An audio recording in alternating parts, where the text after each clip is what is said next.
A terrified 8-year-old girl sprints past everyone at a carnival, straight to a booth of hardened bikers.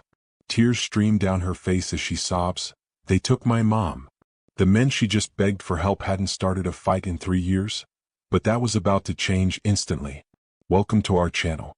We're thrilled you're here for this incredible story. Let us know in the comments right now where you're watching from and what time it is in your city. And if you're ready to see what these bikers do next, hit that like button and subscribe so you don't miss a single second. The smell hit you first. A thick, cloying cloud of kettle corn and spun sugar, so sweet it made your teeth ache. It was the official perfume of the Riverton Harvest Carnival, and for 3 hours, it had been waging a losing war against the much sharper, ingrained scents of motor oil, old leather, and stale beer that clung to the Iron Riders Motorcycle Club. Jake Hawk Morrison wiped a slick of sweat from his brow with the back of a black-gloved hand, leaving a greasy streak. The heat from the flat-top grill was oppressive, radiating in waves that distorted the bright, sunny afternoon. He pressed the spatula down on a row of sizzling burgers, the sound a pathetic hiss compared to the earth-shaking thump-thump-thump of his Road King's idol. "You're burning him, Hawk." Bear Johnson, his road captain, didn't even look up from meticulously arranging pickles on a bun. Bear was a mountain of a man, his dark skin glistening, his voice a low rumble that could calm a riot or start one. Today it was just calm. "I'm charring them, brother," Hawk grumbled, scraping the spatula aggressively. "It's what the people want." "No, it's what you want. You want to be anywhere else, so you're murdering the beef in protest." Bear expertly wrapped the burger and handed it to a soccer mom, who offered a hesitant, tight-lipped smile. "One rider burger," Bear rumbled, his voice shifting to a practiced, polite tone. "That'll be $6.50. For the community fund." Hawk watched the woman fumble with her purse, her eyes darting from Bear's face to the massive, snarling Iron Hawk clutching a piston on the back of his leather vest. She paid, grabbed the burger, and scurried away, pulling her son a little closer. Progress. Hawk let out a slow breath. This was it. This was the new normal. 3 years. 3 years since the brawl that had almost landed half the club in federal prison. 3 years since he'd stood over the grave of his youngest prospect and decided, enough. The Iron Riders hadn't disbanded. They had shifted. They were, in the carefully rehearsed words Hawk himself had coined for the town council, a brotherhood with purpose. The purpose today was flipping burgers to raise money for new high school band uniforms. It was, Hawk reflected as he scraped burnt carbon off the grill, profoundly humiliating. He glanced around their booth.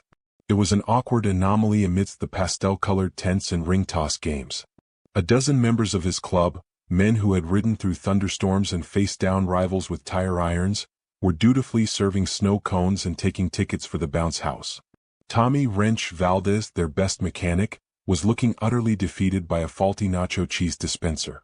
It was an uneasy fit. They still wore their cuts, their colors, the leather vest that served as their identity. Taking those off was never an option. But wearing them while handing a plush toy to a toddler created a kind of cognitive dissonance that made everyone, bikers and townsfolk alike, deeply uncomfortable. This fragile peace they'd brokered was built on a mountain of good behavior. They organized toy drives at Christmas. They escorted the funerals of fallen veterans. They used their muscle and numbers to clear debris after the big flood last spring. They showed up. But they were still the Iron Riders. Hawk's gaze drifted past the Ferris wheel to a small crowd gathered near the edge of the parking lot, where the club had parked their bikes in a long, gleaming row of chrome and steel. His first instinct was to tense, his hand dropping to his hip where for 20 years, a weapon had sat. Now there was just an empty belt loop. But the crowd wasn't hostile. He saw Diesel, a 6 feet 5 inches wall of ink, bald head and graying beard, kneeling on the asphalt. Diesel was, by any measure, the most terrifying-looking man in the entire county. He was currently pointing a thick, tattooed finger at the engine of his customized Softail, patiently explaining the mechanics to a small, gap-toothed kid who couldn't be more than 7. "See," Diesel's voice, surprisingly gentle, carried on the breeze. "This here is the V-twin. It's the heart. It's what gives the bike its thunder. You gotta take care of the heart." The boy was listening with rapt attention, his eyes wide. A few parents stood nearby, phones out. They were smiling. One of them, a father in a polo shirt, actually snapped a photo. A small, unfamiliar warmth glowed in Hawk's chest. That was why they were here. It wasn't the burgers. It was this. It was showing the town they were more than the boogeymen from the sheriff's reports. They were fathers, veterans, mechanics. They were part of this community. Think the sheriff's impressed yet? Bear asked quietly, nodding toward the midway. Hawk didn't need to look. He knew exactly where Sheriff Brody would be. Sure enough, Brody was standing by the funnel cake stand, arms crossed, sunglasses firmly in place, not eating. Just watching. He'd been watching them for 3 hours. Brody wasn't impressed. Brody was waiting. He was waiting for the mask to slip. He saw their community service not as reform but as a long con. He saw them as wolves in sheep's clothing, and he was just waiting for the fangs to show. The entire brotherhood with purpose was, in Brody's eyes, a powder keg with a short fuse. Don't care if he is, Hawk snapped a bit too quickly. He slammed another row of pink frozen patties onto the grill. We're not doing this for him. We're doing this for us. Bear just grunted, unconvinced. Hawk knew he was lying at least partially. He did care. He cared desperately. He wanted this piece, this fragile, awkward, burger-scented piece, to be real. He'd traded the adrenaline of a fight for the quiet satisfaction of a balance sheet in the black. He'd traded the respect born of fear for the hesitant, budding trust of his hometown. He hated it, and he'd protect it with his life. The contradiction was a constant, low-grade headache. He remembered the old days, the raw, unfiltered power of 20 bikes moving as one, the absolute loyalty, the clarity of a life lived on their own terms. This new life was all compromise. It was gray. It was about following rules. He'd made his bed. He'd forced his whole club to lie in it with him. And every day he woke up wondering if he'd made the right choice, or if he'd just neutered the only family he'd ever known. He was so lost in this thought, staring at the sizzling meat, that he almost missed it. It wasn't a sound at first. It was a disturbance in the carnival's rhythm. A few people stopped. Heads turned. Then came the scream. It wasn't a lost on the Ferris wheel kid's cry. It was a high-pitched, desperate shriek of pure, unadulterated terror. It cut through the tinny calliope music like a razor. Hawk's head snapped up. His spatula clattered onto the grill. What the hell? Wrench started, wiping cheese sauce on his jeans. Every biker in the booth went rigid. Their transformation from carnival volunteers back to something else was instantaneous. It was as if someone had flipped a switch. The easygoing, awkward postures vanished, replaced by the coiled, watchful stances of predators.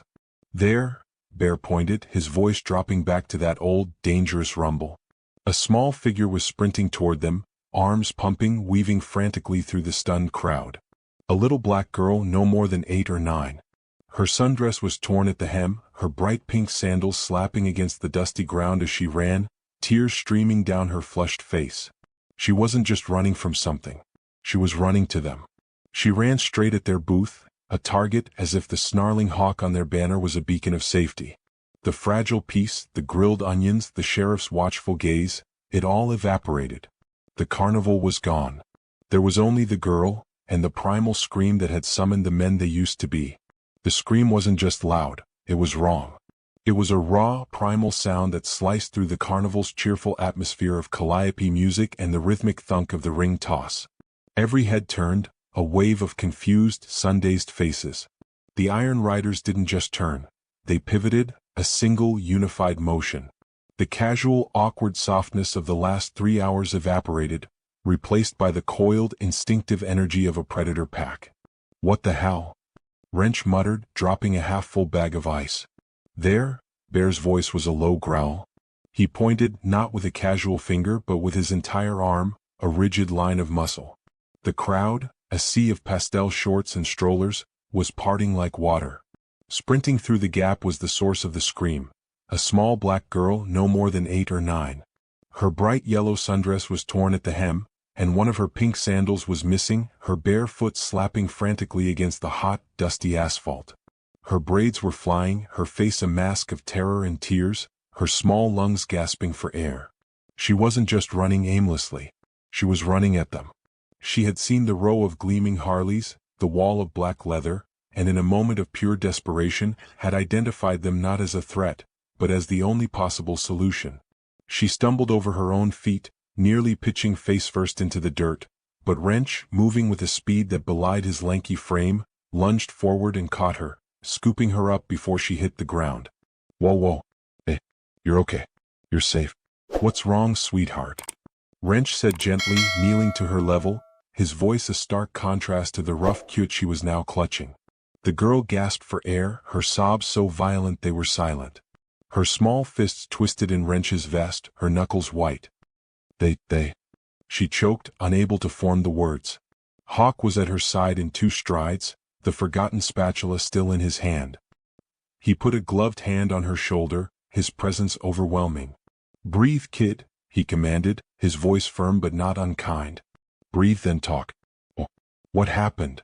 She sucked in a ragged breath, pointed a shaking finger toward the far end of the parking lot, toward the main exit that led to the county road.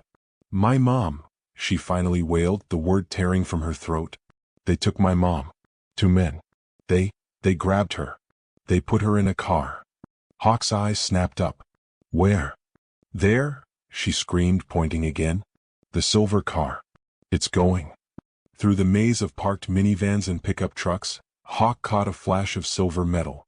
A big SUV, a Suburban, its tires smoking as it fishtailed around the ticket booth and onto the main road, accelerating with brutal speed. Silver SUV, Bear noted, his jaw tight. Tinted windows. The girl nodded frantically, fresh tears carving paths through the dust on her cheeks. It had a sticker. On the back window. A skull. With green eyes, snake eyes. The words hit the air and seemed to stop time. The carnival sounds, the music, the shouting, the distant rumble of the rickety roller coaster, all faded to a dull, distant roar. Hawk's blood didn't just run cold, it turned to ice water. Every biker in earshot, Bear, Diesel, Clutch, even Wrench, who was still holding the girl, went utterly, dangerously rigid. A skull with snake eyes. The Serpents. It wasn't just a rival club's logo. It was a signature. The Serpents hadn't been seen in Riverton territory in 3 years, not since the truce that had cost both sides so much. For them to be here in broad daylight at a family carnival, it wasn't a provocation. It was a declaration of war. Hawk's mind was racing. Why now? Why here? He looked back down at the terrified girl, truly seeing her for the first time. The wide, tear-filled brown eyes. The frantic, desperate energy. He knew those eyes. He'd seen them before in a face with more miles on it. A cold, sick feeling of dread settled in his stomach. Wait. His voice was dangerously quiet. He gripped the girl's shoulders, careful not to squeeze too hard. What's your name, honey? Aisha, she sobbed. Aisha Coleman. Coleman. The name landed like a physical blow. Hawk exchanged a dark, knowing look with Bear. Every man there understood. Rick Coleman. Straight Rick. The brother who had walked away 5 years ago, a clean exit, no bad blood. He'd left the life to marry his high school sweetheart Maria and raise their daughter. He'd wanted a better life for his family. And the Serpents had just taken that family. The new piece, the burgers, the band uniforms, the sheriff's watchful gaze, it all burned away in a fraction of a second, revealing the hard, cold iron of the club's true code underneath. This wasn't a community outreach problem anymore. This was family. You don't take family, Hawk said, his voice a low growl. He stood up, his face a mask of cold, controlled fury. He turned to his men. They were already waiting, their expressions grim, their eyes fixed on him, waiting for the word. The last 3 years of forced politeness were gone. These were the men he'd ridden through hell with. His voice wasn't a shout. It was a low, guttural command that cut through the carnival air and stopped every heart. Mount up.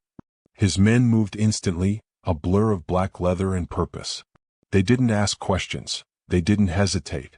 They vaulted over the booth's counter, kicking over boxes of mustard packets and styrofoam cups. Hawk's expression was hard, devoid of all the forced politeness from minutes before. Viper's men believe families are disposable pawns. They think they can just take a mother from her child right in front of her daughter in broad daylight.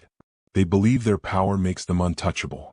If you believe families must be protected at all costs, hit that subscribe button right now. Only cowards who agree with Viper would just watch and do nothing. Civilians scattered, their snow cones and cotton candy dropping to the pavement as a dozen large, angry men sprinted for the parking lot. Hawk's mind was already working on 2 tracks, the old and the new.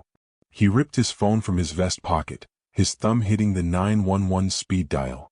As he ran toward his road king, he barked into the receiver, his voice clipped, precise and all business. 911, what is your emergency? This is Jake Morrison at the Riverton Carnival grounds.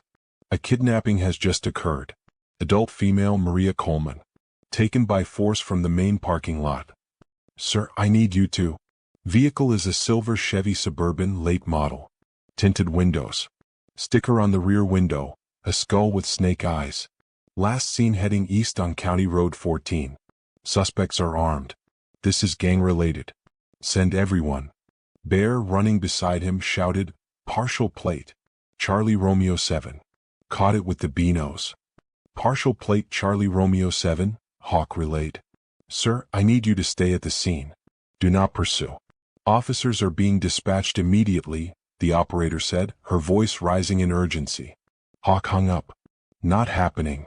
He shoved the phone back into his vest. He looked back at Wrench, who was still holding the sobbing Aisha. Wrench, stay with the girl. Get her to the sheriff.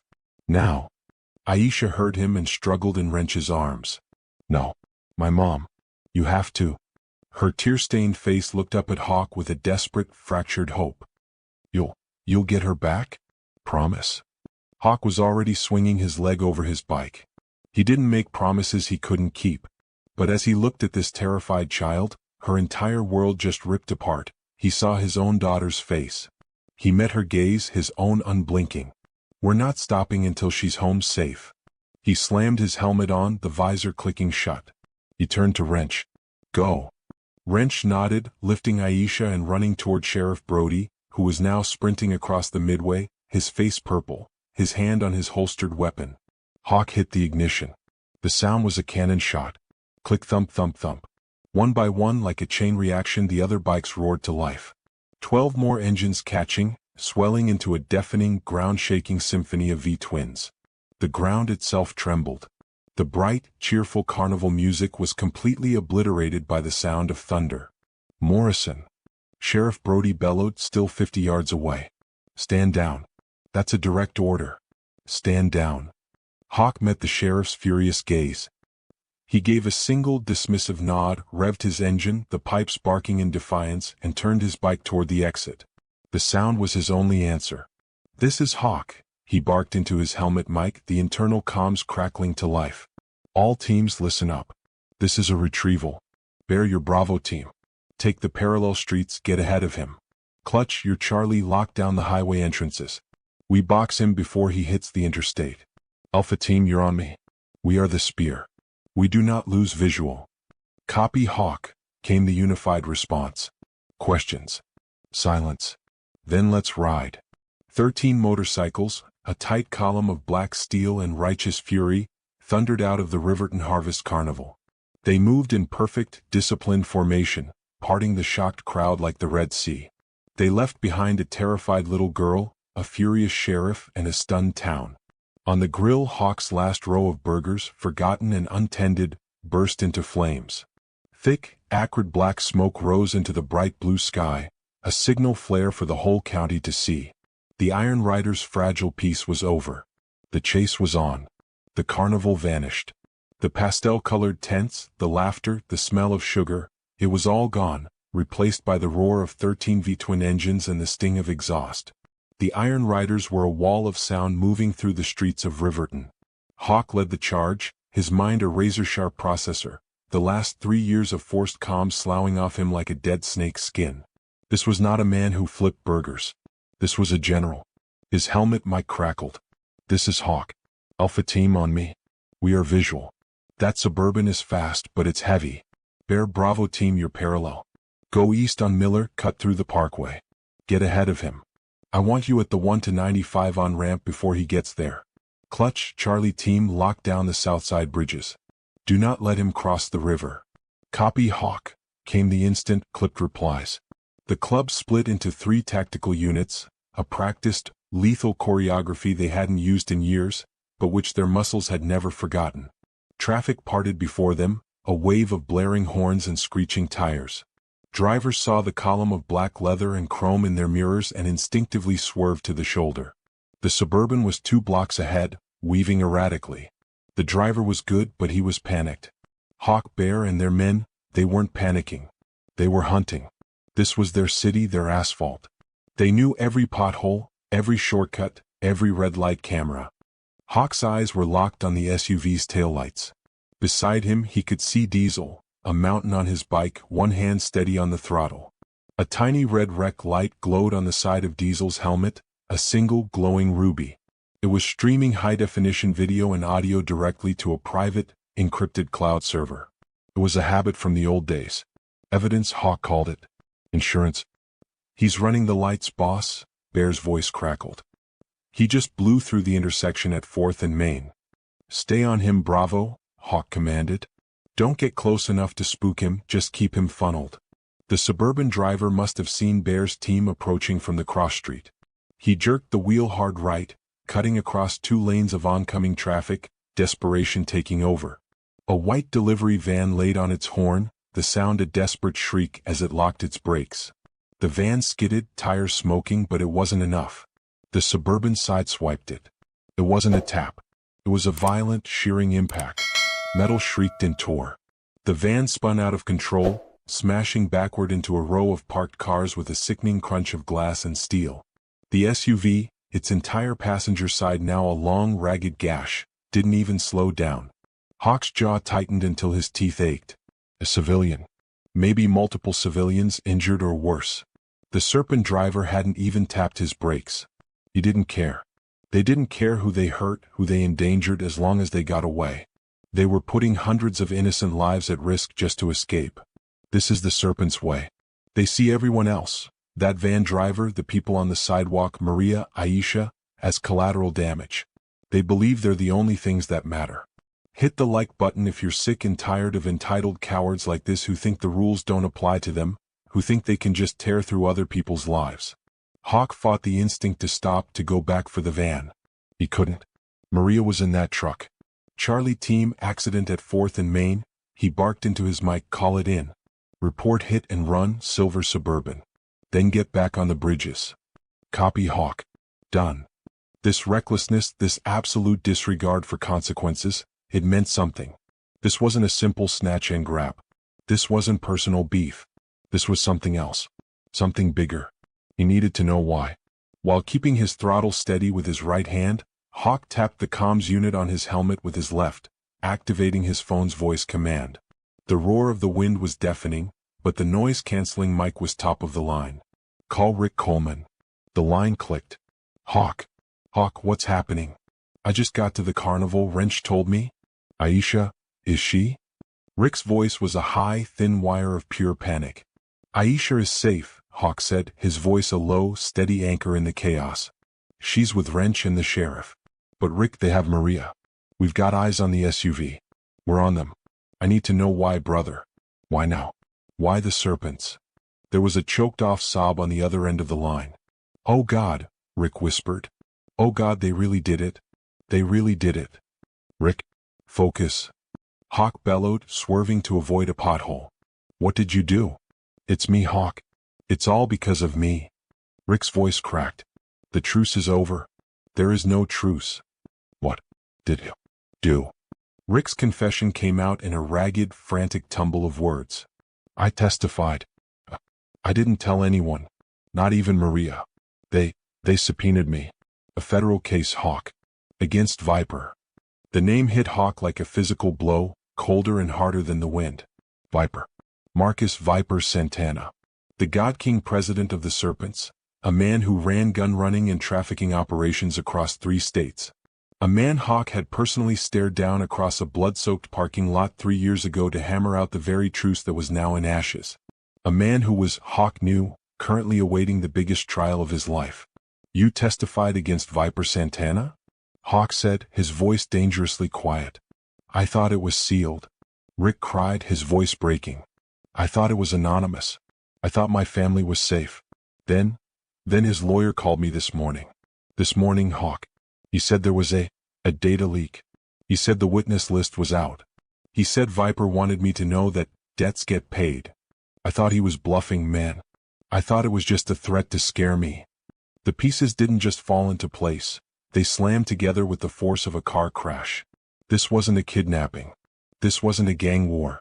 This was high-stakes federal witness tampering. They hadn't taken Maria for ransom. They had taken her as leverage. They had taken her to destroy Rick, to force him to recant his testimony and let a monster walk free. "They're not trying to scare you, Rick," Hawk said, his voice hollow. "They're going to break you. They're going to use her to make you throw the case." This new, horrifying knowledge changed the entire calculation. They wouldn't just dump Maria. They wouldn't hurt her, yet. They would take her somewhere secure. Somewhere fortified. As if summoned by the thought, the silver Suburban suddenly veered hard left, cutting across the median, and took an exit ramp at the last possible second. "Hawk." Bear's voice crackled, sharp with alarm. "He's bailing off the main road. He's taking the Hammond Boulevard exit." Hawk's blood froze. He knew that exit. Every cop, every biker, every lowlife in Riverton knew that exit. It didn't lead to the highway. It didn't lead to the bridges. The industrial district, Hawk snarled. The old rail yards. "Serpent territory," Clutch finished, his voice grim. "It's a rat maze in there. We'll lose them." "No," Hawk said, a cold realization dawning. "We won't lose them." The Suburban wasn't running from them anymore. It was running to its backup. It was leading them. "It's a trap," Hawk barked into the mic. "He's luring us in." "Bravo Charlie, break off. Converge on my position. We're not letting them get her into that maze." "Too late, boss," Bear growled, his bike pulling up alongside Hawk's. "Look." Ahead of them, at the end of a long, desolate cul-de-sac, the Suburban didn't even slow down. It smashed through a rusted chain-link fence, the metal screaming as it tore. The SUV fishtailed on the gravel beyond, and then with a final flash of its one remaining taillight, it vanished into the labyrinth of abandoned warehouses and skeletal, rusting train cars. Hawk and his team skidded to a halt, the 13 bikes fanning out in a half-moon formation. Their engines idled, a low, menacing rumble in the sudden, eerie silence of the industrial graveyard. They stared into the gaping, dark entrance the Suburban had created. The trap was set. And Maria Coleman was on the other side of it. The industrial district was a graveyard of ambition. Skeletal remains of warehouses, fields of rusted shipping containers, and the dark, gaping maws of abandoned rail yards. The air grew still, the roar of the city replaced by the crunch of gravel under their tires and the low, menacing thrum of 13 idling engines. Hawk signaled with a closed fist. Alpha Team slowed, falling into a staggered, silent hunt formation. This was Serpent territory. Every broken window was a potential sniper's nest. Every alley was a kill zone. "Hawk," Clutch's voice was a whisper over the comms, "I've got nothing on the perimeter. The bridges are clear." It's like they evaporated. "They didn't evaporate," Hawk said, his voice flat. "They're home." He killed his headlights. The 12 bikes behind him did the same, plunging them into the disorienting twilight of the urban canyon. They were running on instinct now, pure predator pack intuition. Then Diesel, riding point with Hawk, raised a gloved hand. Up ahead. 2 o'clock. There. Tucked behind a mountain of rotting wooden pallets, Hawk saw it. A glint of silver. The Suburban. It was parked, nose in, as if the driver had tried to hide it and failed. "It's too quiet," Bear rumbled beside him. "It's wrong." "I know," Hawk said. "Bravo Charlie, hold position. Alpha Team on me. We form a perimeter. Box them in. No one," he emphasized, "no one moves until I give the word." They rolled forward, their tires making almost no sound on the cracked asphalt. They fanned out, forming a perfect closing semicircle, their headlights snapping on at the same instant, pinning the SUV in a blinding 10,000 lumen spotlight. The only way out was back through them. The trap, it seemed, was set. The Suburban's doors flew open. "Don't shoot. Don't shoot." 2 men, young, barely out of their teens, stumbled out, their hands rocketing into the air. They were terrified, their faces pale and sweaty, their serpent green bandanas looking more like Halloween costumes than gang colors. "We're cool, man. We give up. We're cool," one of them shouted, his voice cracking. Hawk dismounted, his boots hitting the gravel with a heavy, deliberate sound. His men followed, a wall of silent, imposing leather. Hawk felt the familiar empty spot on his belt where his sidearm used to live. 3 years ago he'd made the club give up their pieces. "We're not outlaws," he'd argued. "We're done with that." Now, facing a serpent kidnapping, he felt naked. "Where is she?" Hawk's voice was a low growl that cut through the night. In the truck, man. She's fine. We didn't hurt her, promise, the kid stammered. It was just a job, man. We just grabbed her. It was too easy. This wasn't the serpent's way. This wasn't a desperate, panicked surrender. This was a script. Bear sensed it too. Hawk, he warned, his eyes scanning the darkness behind them. The sound came first. Not a siren. Not a gunshot. It was the tortured scream of metal on metal, a heavy, grinding crunch that echoed off the warehouse walls. Hawk spun around. A set of high-intensity, military-grade LED headlights flashed to life, blinding them.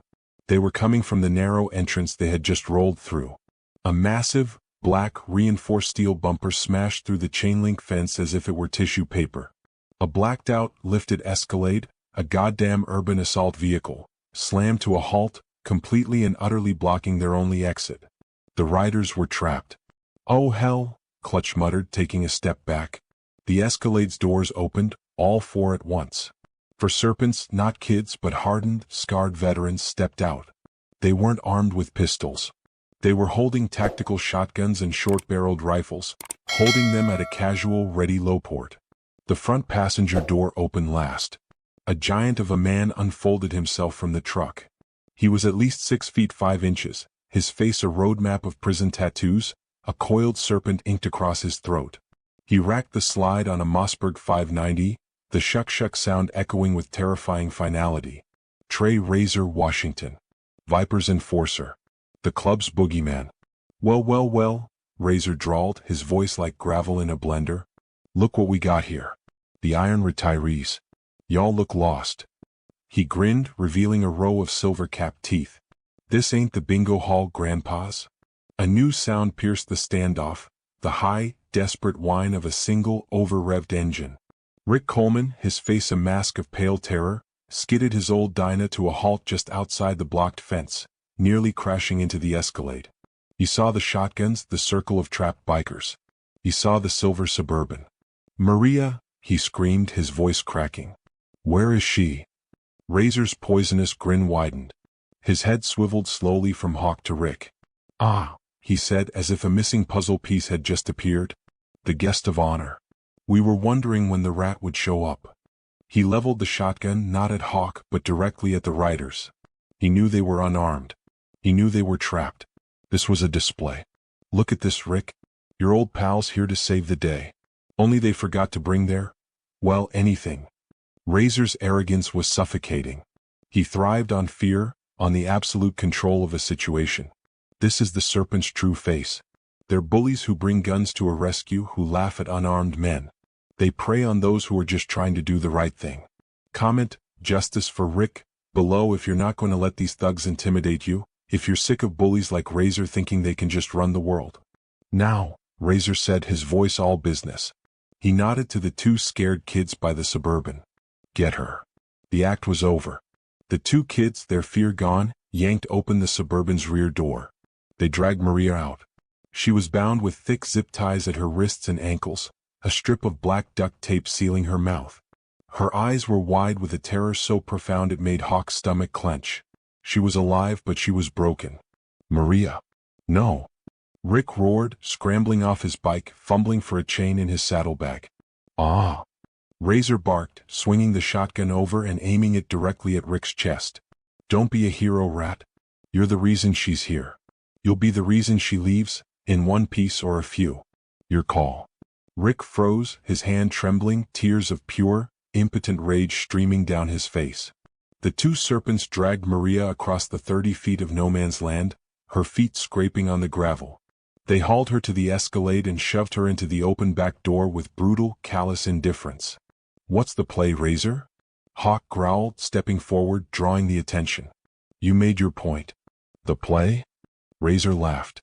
The play ain't with you, Morrison. You're just the audience. A bunch of washed-up bikers who brought fists to a gunfight. He turned his cold, dead eyes back to Rick. The play is with him. Viper's generous. He's making an offer.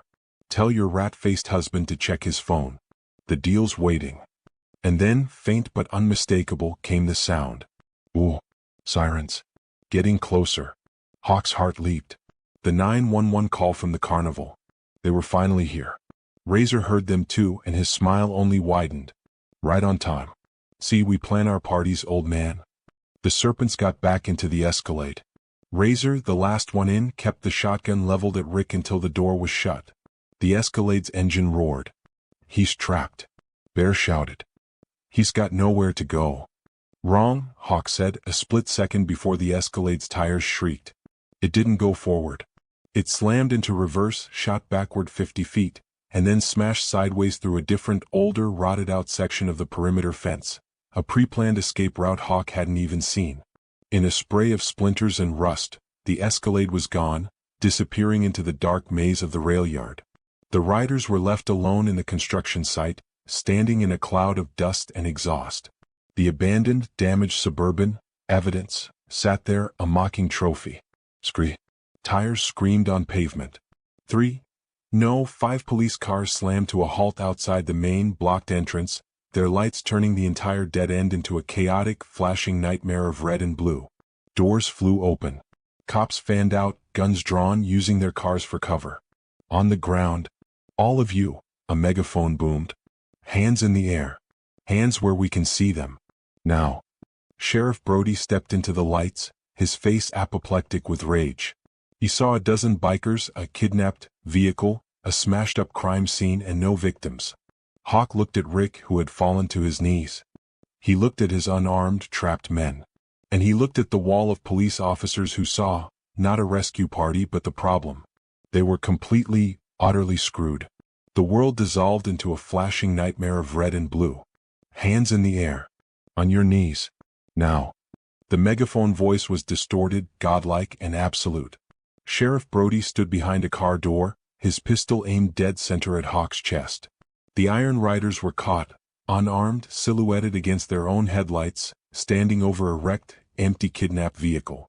The definition of screwed. Rick Coleman, just outside the perimeter, was sobbing, a broken man on his knees. They took her. They went that way, he screamed at Brody, pointing uselessly into the darkness. Shut up. All of you down. Brody bellowed. Hawk met Bear's eyes in the flashing chaos. There was no discussion. No plan. Only a shared, single instinct, forged over 20 years of impossible situations. Hawk gave a sharp, almost invisible jerk of his chin. Scatter. What the... Brody started, as in one single violent motion Hawk kicked his Road King to life. The thunder of the engine was a grenade of sound. It was a signal. One by one, 13 engines roared, a deafening chorus of defiance. Do not move. But they were already moving. We need to be smart. Hawk had told them 3 years ago. We need to be legitimate. All that was gone. This was raw, reptilian survival. Hawk spun his bike 180 degrees, his rear wheel throwing a 10-foot plume of gravel and dirt straight at the police line. Boneyard, he roared into his mic, scatter. Go. The club exploded in 13 different directions. They didn't take the road. They made exits. Diesel, the heaviest man on the heaviest bike, aimed his softail at a stack of plywood sheets and concrete blocks and didn't slow down. He hit it like a wrecking ball, crunching through the flimsy barrier and disappearing into the darkness. 2 more bikers followed him through the new hole. Bear and Clutch ripped their bikes down the narrow, dark gap between 2 looming warehouses, an alley barely wide enough for a bicycle.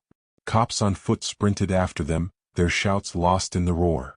Hawk himself aimed for the rail yard. He gunned his engine, flew up a gravel embankment, and landed his 800-pound machine hard on the wooden railroad ties, sparks flying as his frame bottomed out. He didn't care. He opened the throttle, his bike bucking and fishtailing, but moving, racing down the abandoned tracks, away from the sirens, away from the law. The police were left with cars. The riders had bikes. In a labyrinth of industrial debris, it wasn't even a contest.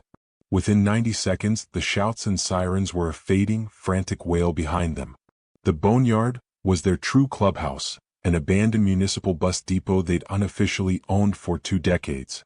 It was a cavern of concrete and cold steel, smelling of rust, diesel, and ghosts. Its only light came from 3 broken skylights, casting dusty moon-like shafts onto the floor. One by one, the bikes filtered in, their engines cutting off, one after another, plunging the cavern into an echoing, oppressive silence. The only sound was the tink-tink-tink of cooling metal. No one spoke. The rage in the room was a physical thing. It was thick and toxic. Diesel slammed his fist into a rusted locker, the bang of the impact echoing like a gunshot. They played us. They trapped us like amateurs. They knew we'd be unarmed, Clutch spat, kicking a loose tire. That's the only reason Razor showed his face. He knew we were neutered. The word was an accusation and it was aimed right at Hawk. Hawk stood in the center of the floor, his helmet in his hand. He didn't respond. He didn't defend his decision. Because they were right. His new normal had just cost them Maria. He had led his men, his family, into a child's trap. The shame was a physical weight heavier than his vest, heavier than his bike. Bear was pacing the perimeter, a caged lion, his hands clenched and unclenched at his sides. So what's the play, Hawk? We're wanted men now. Brody will have an APB on every last one of us. We're outgunned. We're outmaneuvered. And they... Maria. What is the goddamn play? Before Hawk could even form an answer, a new sound cut through the silence. A high, desperate, non-Harley whine. Headlights swept the room. Rick Coleman skidded his old Dyna to a halt, the bike over-revved and smoking. He didn't bother with the kickstand. He let the bike crash to the concrete, the sound of scraping metal and clattering parts echoing through the depot. He stumbled off, his face invisible in the gloom, his body shaking. He wasn't a biker. He wasn't a former Iron Rider. He was just a man at the end of his world, holding his phone in his hand like it was a live grenade. Rick? Hawk started, taking a step forward. Rick didn't seem to hear him. He just walked, stiff-legged, like a zombie, his eyes fixed on the illuminated screen. He stopped 3 feet from Hawk and, without a word, shoved the phone at him. Hawk took it. His glove creaked as his grip tightened. It was a text message from an unknown number. There was a photo and a line of text. The photo. It wasn't a proof of life photo. It was a threat. Maria was tied to a simple metal chair. The background was a dim, damp-looking cinder-block basement, lit by a single, bare, yellow bulb. The duct tape was gone from her mouth, but that wasn't a mercy. Her lip was split. And a dark, ugly, fresh bruise was blooming high on her left cheekbone. They had hit her. They had hit her, taken a picture, and sent it. Hawk's vision tunneled. The air in his lungs turned to fire. Then he read the text beneath it. You have 2 hours to sign a full recantation of your testimony, or your daughter grows up without a mother. Your choice. 2 hours. It wasn't a bluff. The bruise was the proof. This is Viper's game. He doesn't just threaten. He brutalizes. He attacks women to break men. He blackmails good people, destroys entire families, just to save his own miserable skin. He believes he's a god, that his money and his lawyers and his thugs make him untouchable. He thinks he can't be stopped.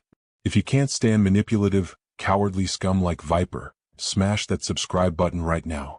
Show him and every bully like him that we are not afraid and we will not back down. The phone suddenly felt impossibly heavy. It slipped from Hawk's gloved hand and clattered to the floor. He didn't even notice. The sound that came from Rick Coleman was not a shout. It was a low, animal moan of absolute despair. His legs gave out. He didn't just kneel. He collapsed, sliding down the side of Hawk's Road King, his hands buried in his own hair, pulling. What do I do? He whispered, his voice shattering. Hawk, what do I do? He looked up, his face a wrecked, tear-streaked mask of agony. It's an impossible choice, he choked. My wife, or justice? I can't let her die. I can't. I'll sign. I'll sign whatever he wants. I have to. And then what, Rick? Bear's voice was heavy, full of a terrible, grim logic. You sign, he lets her go? A man like Viper? He doesn't leave witnesses, brother. He doesn't leave loose ends. He'll get his recantation and then he'll bury you both. Rick let out a sob that was ripped from his very soul. Then what do I do? If I don't sign, he'll kill her. He'll kill Maria. He stared at Hawk, his eyes begging for an answer that didn't exist. Tell me what to do, man. Please. You're Hawk. You're the president. You always know what to do. Please. The entire club, 13 hard, broken, and furious men, turned and looked at their leader. They were wanted by the police. They were outgunned by the serpents. And they were on a 2-hour clock that was already ticking down. Hawk stood in the dusty shaft of moonlight, the weight of every bad decision, every compromise, and every failure crashing down on him. He saw the faces of his men looking to him for a miracle. He saw the shattered remnant of his friend Rick, begging for salvation. He opened his mouth. And nothing. For the first time in his life, Jake Hawk Morrison had no answer. He had no plan. He had nothing. The trap was sprung.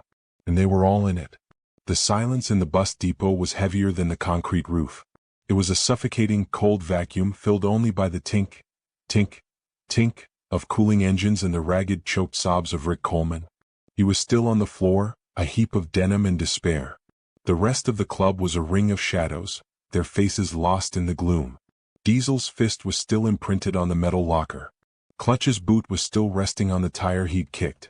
But their anger had gone cold, replaced by the same hollow despair that had consumed Rick. They had failed. They had lost. Hawk stood in the center of it all, the focal point of their collective failure. Rick's plea, "Tell me what to do," was an echo that had no answer. He had run out of road. His mind was a dead end. I'll sign it," Rick whispered to the floor, his voice raw. "I have to. I'll crawl. I'll beg. I'll sign. Just tell me where to go. I'll go alone." "And then he'll kill you." Bear's voice was flat, devoid of hope, a simple statement of fact. "He'll kill you and he'll kill Maria. A man like Viper, he doesn't leave witnesses, brother." Witnesses. The word cut through the fog in Hawk's mind. It was a single, sharp spark in the oppressive darkness. He had been thinking like a brawler. He had tried to meet force with force and failed. He had been so focused on the fight he'd forgotten the war. Witnesses. His head, which had been bowed in defeat, slowly came up. His eyes, which had been staring at the oil-stained concrete, lifted. They found Diesel, who was watching him with a look of broken disappointment. Hawk's gaze dropped to Diesel's helmet, still clutched in his hand. To the small dark lens of the helmet camera. "Insurance," Hawk whispered, the word barely audible. "What?" Bear said. Hawk's energy shifted. It was so sudden, so total, that every man in the depot felt it. The air didn't just move, it cracked. The defeated president was gone. In his place was the general, the strategist, the man who could see the chessboard from 5 moves away. "You're right, Bear," Hawk said, his voice no longer hollow but cold. As cold as the steel of his bike. "Viper doesn't leave witnesses. So, we give him thousands." The club stared at him, confused. "What the hell are you talking about?" Clutch snapped. "We're wanted men. We're hiding in a damn bus station." "Exactly," Hawk said, a grim, dangerous smile just touching the corner of his mouth. He began to pace, not with panic but with purpose, his boots crunching on the debris. "What is Viper's greatest weapon? It's not Razor. It's not his guns. It's fear. It's the shadows. He hits Maria in a dark basement. He threatens Rick in a back alley trap. He's a cockroach that only thrives in the dark." He stalked over to Diesel. "You're still streaming, D?" To the cloud. Diesel, catching the new energy, stood up straight. "Never stop, boss. It's always on. Always recording." "Good," Hawk said. "We're about to change the broadcast. We're not just recording anymore. We're going live." "Live? Like, public?" Wrench asked, his eyes wide. "Public," Hawk confirmed. "We're going to take Viper's entire filthy operation and drag it into the one place it can't survive, the spotlight. We're going to put that son of a bitch on a stage so bright it burns his eyes out." He moved to a grimy, peeling map of the county that was tacked to the wall, a relic from their old planning days. "We don't choose between Maria and justice," Hawk declared, his voice resonating with its old, forgotten authority. "We take both. We set the meat. But we don't go to him. He comes to us." His finger landed on the blue line of the Clearwater River. Not his territory. Not ours. Neutral ground. Public ground. Somewhere with no alleys, no exits, no shadows. Somewhere, he's as trapped as we are. His finger stopped. "Here. The old pier bridge." A murmur went through the club. The old pier bridge was a local landmark, a half-mile-long rust bucket relic from the 1950s. It was only one lane in each direction, with wide, elevated pedestrian walkways on either side. It was a perfect, contained choke point. "Viper will never agree to that," Clutch said, shaking his head. "It's a public trap. He'll see it a mile away. You're wrong, Hawk shot back, his eyes flashing. You're thinking like us. You need to think like him. You need to think like a narcissist with an ego the size of this city. Viper thinks he's already won. He thinks Rick is a broken, terrified little rat who will do anything he says. Hawk's voice was sharp, cutting as the plan crystallized. Viper thinks he's won, but he's walking right into a trap he can't even see. He's expecting Rick to crawl, and that's exactly what we're going to give him. Comment, spring the trap, if you're ready to see this arrogant, woman-hitting bully finally get what he deserves. He turned back to the club. He's not expecting a trap, he's expecting a trophy. We're not offering him a fight. We're offering him a public surrender. He won't be able to resist the theater of it. He'll get to see Rick sign his soul away in public where the whole world can watch. It's the ultimate humiliation for Rick, and the ultimate victory for him. His ego won't let him say no. This entire plan. It hinges on one single sickening thing, Viper's colossal, twisted ego. He genuinely believes he's untouchable, that he can break any rule, hurt any woman, and get away with it even in broad daylight. He believes the law is for other people. Hit subscribe if you believe that no one is above the law, and you're ready to watch that law and a few good brothers prove it. Hawk's gaze fell on Rick, who had slowly, painfully pulled himself to his feet. The despair was still there, but now it was mixed with a new, terrifying spark of hope. You, Hawk said, walking over to him. You're the key, brother. You're not a victim anymore. You're the bait. And you're holding the hook. What do I do? Rick whispered, his hands shaking. Hawk gripped him by the shoulders. You're going to call him. You're going to sound exactly as broken as you are. You'll agree to everything. You'll sign. You'll beg. But you'll have one condition. Not in the dark. You're terrified he'll kill you both after you sign.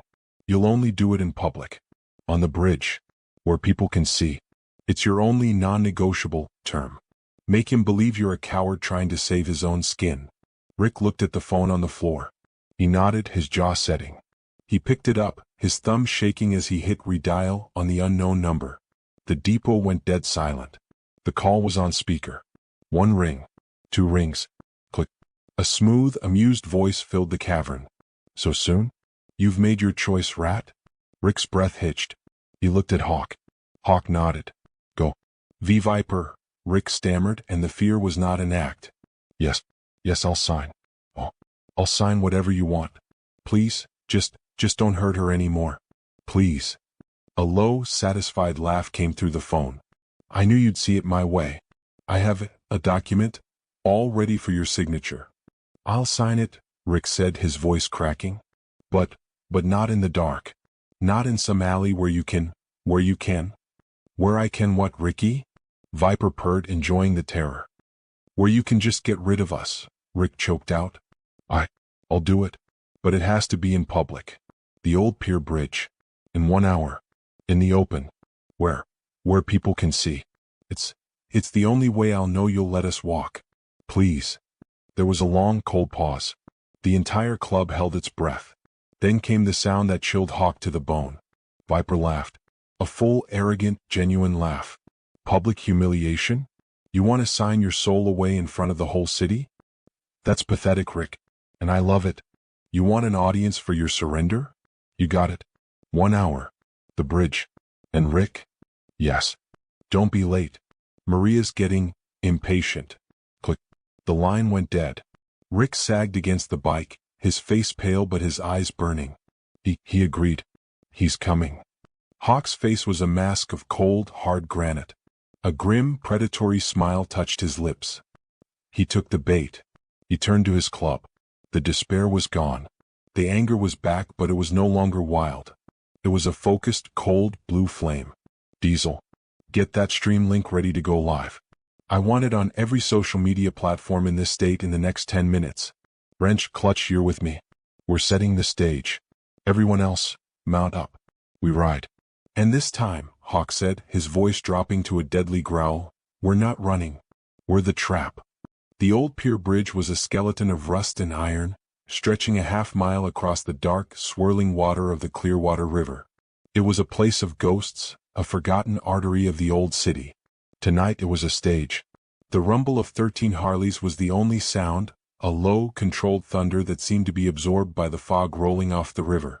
Hawk led the column, his headlights cutting a sharp cone into the gloom. They didn't roll up with aggression. They moved with the cold, deliberate precision of a surgical team. Alpha Team, you have the north end. Hawk's voice was a flat, calm command over the comms. Set a steel perimeter. Nothing gets on this bridge without our say-so. Bravo, you have the south, Bear confirmed, his team peeling off. We're the back door. And it's locked. Clutch, Diesel, and the rest of Charlie Team dismounted on the wide, cracked pedestrian walkways that ran the length of the bridge, their heavy boots clattering on the metal. They were the sentinels.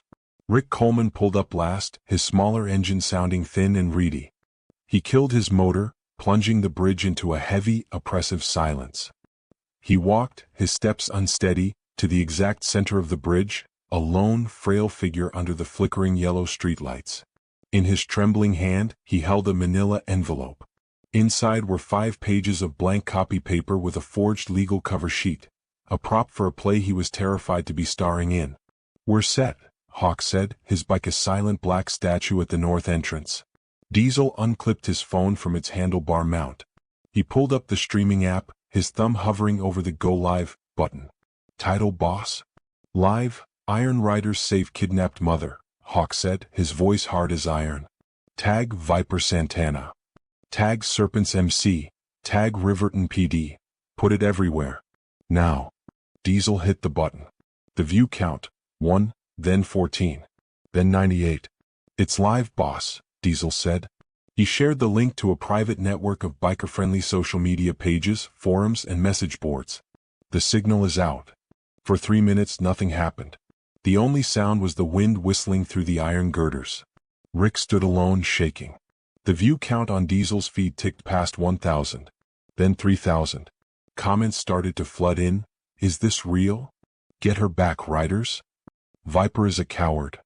Then came a new sound. It wasn't the Escalade. It was more bikes. Hawk's hand went to the empty spot on his hip, an old, useless reflex. He looked at Bear at the far end. Bravo, you got company? Negative, Hawk, Bear's voice crackled. They're not serpents. A new column of headlights, a different configuration, rolled up to the north entrance. They weren't Harleys. They were sleek, low-slung Victories and Customs. They stopped just shy of Hawk's blockade. The man at the front, broad-shouldered and with a long graying braid, cut his engine. Jax, the president of the Devil's Disciples. Hawk hadn't spoken to Jax in 5 years, not since a jurisdictional dispute had nearly ended in bloodshed. Jax raised a gloved hand, his face unreadable in the dark. Morrison, he called out, his voice a gravelly bark. Jax, Hawk nodded, tense. Saw the stream, Jax said, jerking his chin toward Diesel. Viper's a piece of trash. Hitting women? Forcing a man to recant? That ain't club business. That's just filth. He pulled his bike to the side onto the pedestrian walkway. His 10 men followed, parking in a neat, silent row behind him. They got off their bikes, crossed their arms, and pulled out their phones. Every single one of them opened Diesel's stream, sharing it, amplifying it. We're just here to watch, brother, Jax said. Make sure the transaction is fair.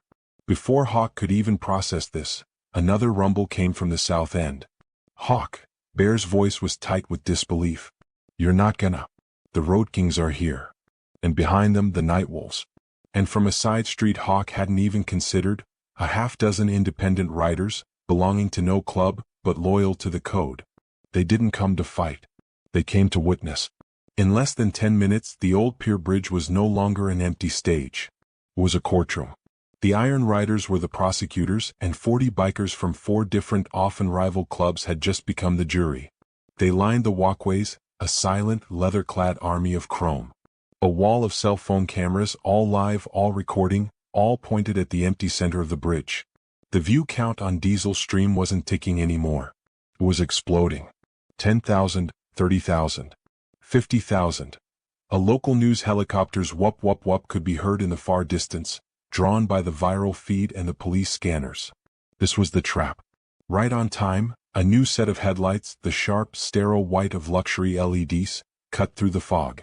The black Escalade, flanked by 2 more black SUVs. They rolled onto the bridge slowly, the drivers clearly unnerved. They stopped 50 yards from Rick. The vehicles were silent for a long, tense moment. They were trapped. A wall of iron riders in front, a wall behind. And on both sides, a silent jury of their worst rivals. The Escalade's passenger door opened. Viper Santana stepped out. He wasn't in leathers. He was in a $1,000 tailored black suit. He looked calm, amused, like a CEO arriving at a hostile takeover. He smoothed his lapels, his eyes finding Hawk's. He smirked. Then his smirk faltered. His eyes moved from Hawk to the men behind him. He looked left. He saw Jax and the disciples. He looked right. He saw the Road Kings. He saw the sea of cell phones all pointed at him. He saw the unblinking single eye of Diesel's helmet cam. This wasn't the private, pathetic surrender he had envisioned. He was in a cage. And every animal in the zoo was watching. "What is this, Morrison?"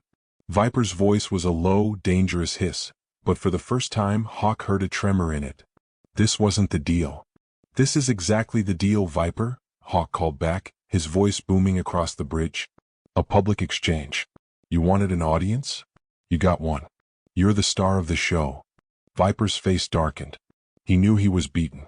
He was on a live viral feed, surrounded by enemies with a kidnapped woman in his truck. Every second he stayed, the deeper his legal grave became. He gave a sharp, angry nod. The Escalade's side door slid open. Razor, looking far less confident without a shotgun, grabbed Maria and dragged her out. She was bound and gagged, her eyes wide with terror. Rick let out a broken sound and lurched forward. "Not yet," Hawk commanded. "The paper," Viper snarled, trying to regain a shred of control. He wanted the prop. He needed to look like he'd won. Rick, shaking, walked the 50 yards of no man's land. He held out the manila envelope. Viper snatched it from his hand. He didn't even look at it. His eyes were darting from side to side, at the wall of silent, recording bikers. He was looking for an exit, an angle, but there was none. He gave Maria a violent, final shove. "This isn't over, rat," he hissed, loud enough for Rick to hear, but too low for the mics. Maria stumbled, falling to her hands and knees on the cold asphalt. Viper turned, got back in the Escalade, and slammed the door. Rick didn't even look at him. He scrambled to his wife, pulling the knife Hawk had given him from his pocket. He sawed through the thick zip ties on her wrists. "Rick, oh God, Rick." Maria's voice was a raw whisper as he tore the duct tape from her mouth. He cut her ankles free and she didn't stand.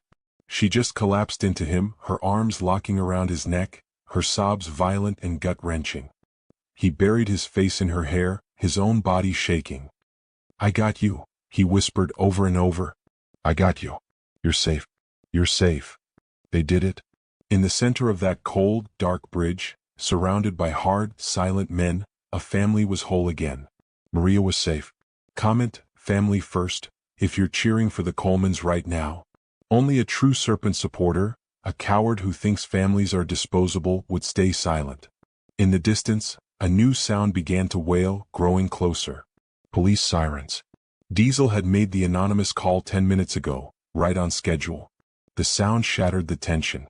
"Go, go, go." Viper screamed from inside the SUV. The Escalade's engine roared. It U-turned violently, its tires shrieking, and sped toward Hawk's blockade. Hawk didn't move. He sat on his bike, a 2,000-pound wall of man and steel. The Escalade swerved at the last second, driving up onto the pedestrian walkway, scattering bikers who leaped out of the way. The other two SUVs followed, smashing through the ancient iron guardrails and forcing their way past. They were fleeing. The Iron Riders let them go. The trap wasn't to catch them, it was to free her. The bridge was left in chaos, the wailing sirens, the shouts of the news helicopter overhead, the 40 silent bikers putting their phones away. And in the center of it all, lit by the flashing, approaching red and blue lights, Rick Coleman knelt on the ground, holding his wife, safe and alive. The Iron Riders, their engines rumbling, slowly closed ranks around them, a protective steel and leather wall, waiting for the cops to arrive. They had won. The aftermath on the bridge was a chaos of flashing lights. Paramedics swarmed Maria, wrapping her in a shock blanket. Rick, his face buried in her hair, refused to let go, giving a hoarse, fractured statement to a grim-faced Detective Chun, who had arrived with the first wave. Sheriff Brody was apoplectic, shouting at Hawk about vigilantism and contaminated crime scenes. But his words had no bite. The evidence, a rescued, brutalized woman, was right in front of him. The 40 other bikers, their job as witnesses done, had melted back into the night, their engines a fading, respectful rumble. The Iron Riders were, for a few hours, the heroes of Riverton. They had won. Then the system struck back. The victory turned to ash the next morning. Hawk was in the clubhouse kitchen, nursing a mug of black coffee, when his phone exploded with news alerts. Breaking: Serpents MC President Marcus Viper Santana released on bond. Hawk's mug slipped, shattering on the concrete floor. How? He whispered, his voice a low, dangerous rumble. He didn't have to wait. The news report laid it out with sickening clarity. Plot twist number 2. Viper's high-priced legal team hadn't even waited for the courthouse to open. They'd filed an emergency motion at dawn. And their star witness was not a person. It was Diesel's video. They hadn't argued that the kidnapping didn't happen. They'd argued it was irrelevant. They'd painted a masterpiece of manipulation. They claimed Rick Coleman was an unstable, unreliable witness, caught in a war between two rival gangs. They argued the live stream wasn't proof of a rescue, it was proof of coercion. A staged public spectacle, Viper's lawyer argued in the motion, designed by a rival armed gang to intimidate my client and tamper with a federal witness. Mr. Coleman's testimony is clearly tainted, procured under the threat of violence from the 40-plus armed bikers who illegally detained my client. This was not a rescue, it was a lynch mob. A federal judge, citing an uncontrolled media circus and potential for profound prosecutorial misconduct, had agreed. The case against Viper was compromised. He was released on a $2 million bond. Viper, the man who had ordered a mother's abduction, was free. Hawk's phone rang. It was Rick. His voice wasn't just scared, it was dead. "He's out, Hawk," Rick whispered, the sound of tape being ripped from a roll in the background. His lawyers, they won. The system won. We're leaving. We're running. Maria Aisha, we're just gone. Don't call this number again. It's not safe. For any of us. Click. The line went dead. Hawk stood in the silence of the clubhouse, the smell of stale coffee and shattered ceramic in the air. He had never felt so completely and utterly defeated. He had used brains. He had used the light. And the shadows had still won. Viper's money, his slick lawyers, and a broken, unfair system had beaten them. But the system had forgotten one thing. It had forgotten the audience. While the lawyers argued in court, the video, now titled Bikers Save Imo, had mutated. It was no longer just a viral feed. It was a movement. It wasn't just 50,000 views. It was 5 million, 10 million, 23 million. The public comments weren't about legal technicalities. They were about a terrified little girl at a carnival. They were about a bruised mother on a cold, dark bridge. The public was furious. The legal narrative was that Viper was a victim. The public narrative was that he was a monster. And that public narrative, that tidal wave of digital outrage, had just reached the right person. 72 hours after Viper's release, a new headline broke, one that dwarfed all the others. Anonymous hacktivist collective, Veritas, leaks entire Serpent MC database. Says, the system failed. So we fixed it. Someone, inspired by the video, someone with a very specific and very illegal set of skills, had targeted the Serpents. They had cracked Viper's encrypted, offshore servers. And they had dumped everything. Financial records, trafficking routes, payoff ledgers, blackmail. And there, in a folder marked personal, was the smoking gun. The FBI, now under blinding public and political pressure, found it in minutes. It wasn't a vague order. It was a time-stamped, geolocated text message, sent from Viper's personal device, 1 hour before the abduction. Grab the wife. Make him break. Construction site trap is set. Have razor ready. It was ironclad. It was undeniable. It wasn't coercion by the riders. It was a premeditated, criminal conspiracy by Viper. The uncontrolled media circus that had freed him had just become the digital justice that buried him. This time there was no emergency bond. A pre-dawn raid, 50 federal agents, and an armored battering ram took down Viper's compound gate. The news footage showed him being dragged out, not in a suit but in silk pajamas, his face a mask of shocked disbelief. He was facing a raft of new charges, RICO, conspiracy to commit kidnapping, witness tampering. His empire, built on fear and shadows, had just been evaporated by the spotlight. He was done. A week later, the clubhouse was quiet. Hawk was polishing the chrome on his Road King, the simple, repetitive motion a form of therapy. His phone rang. An unknown number. He answered, his voice gruff. Yeah. A small, bright voice on the other end. Mr. Hawk. Hawk's hands, covered in polish, went still. Aisha. We're home, the girl said, her voice clear and happy. The police said we're safe now. For real. My mom, she's making pancakes. She's smiling again. Hawk had to close his eyes, a tightness in his throat he hadn't felt in years. Thank you, Mr. Hawk, Aisha said, her voice full of a simple, profound truth. You kept your promise. You brought my mom home. The call ended. Hawk stood there for a long moment, looking at his own hardened, tired reflection in the gleaming chrome. In the end, it wasn't just the bikers. It was everyone who watched, everyone who shared, everyone who got angry. It was the thousands of people who refused to let injustice win. The public, the people watching that stream, they were the army. They brought Viper down. If you believe in the power of community to fight back against evil, to stand up when the system fails, then make sure you are subscribed. We're a community and we don't back down.